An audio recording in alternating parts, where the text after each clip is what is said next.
Hi everybody, happening in Fulton. The state's largest county is trying to do its best to vaccinate its residents, but admits there are some challenges along the way. Here to finish our conversation is Fulton County Manager Dick Anderson. Thanks again for joining us again this week. Let's talk about some of those early challenges with what you're calling vaccine acceptance, particularly in some communities of color.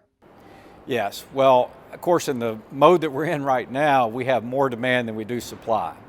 But we can look forward just a few months and see that it may flip the other way, that we will have more supply than we do demand. Because you can look at any national poll and see a level of vaccine hesitancy, meaning folks who don't believe that the vaccine is effective, have some concerns about it, or maybe simply are not aware of either how to sign up or what the process might be.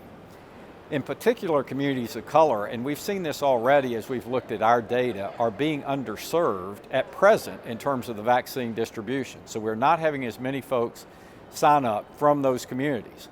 So 2 or 3 things that we're doing. One of the most innovative, I think, approaches that we have developed is to use the population that's already coming to our senior centers as a target group. And that group will be addressed with targeted communications, offered transportation to our sites, and even counseling relative to the vaccine and its efficacy. So we believe with about 4,000 or so seniors that attend our centers on a routine basis pre-COVID, that this is a very valuable service and a great way to reach that community. In addition, we are currently developing our messaging campaign. In the same way that we did with Fulton U for testing, we are developing specific ad campaigns targeted to communities of colors as well as the broad media approach to encourage folks to want to take the vaccine, as strange as that may sound. But in any kind of consumer marketing, it is about awareness and then conversion. And so those programs will be about making our community aware and then getting them comfortable with taking the vaccine.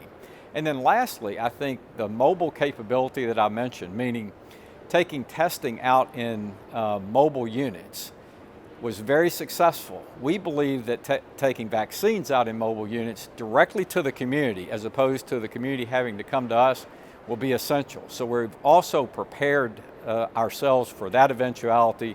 Again, as vaccine supply becomes available, our mobile units are ready to go. And now speak to us about some of the additional programs that I'm hearing about for those who are already facing major challenges. Yes, in fact, we're very excited to have received an $18 million grant from the federal government. I hope this is one of many programs that we'll be able to bring to our community. This grant is specifically targeted to rental assistance and utility assistance. So if folks have fallen behind either in terms of the rent or mortgages or behind on their utility payments, we're quickly putting a program together to distribute that $18 million. It will go directly to landlords, but it's in support of specific tenants that either meet an income or a burden from their rental payment as a percent of their total income. So the guidelines are pretty strict and specific, and we have to be in compliance, obviously, with that. But our focus is speed in terms of getting this help to our citizens. Dick Anderson, always a pleasure, sir. Thanks again for your time. Well, again, thank you very much. We're very pleased to be able to communicate to the larger audience in this way. And again, just know that we are 24/7 thinking through how best to continue what we've been doing in testing, ramp up vaccines, and deliver community support, all of which have been our hallmark during this last year. And we've been a leader in Georgia as well as, I would say, nationally in doing so. So we remain committed and will stay the course. Now, to get more details on what Fulton County is doing related to COVID-19 testing or the vaccines, please visit the Fulton County website. Now, that is just a little of what's happening in Fulton this week. To stay connected with us, check us out online. Be sure to follow us on Facebook, Twitter, and Instagram. And of course, you can check us out anytime on our YouTube channel, so please do us a favor and subscribe.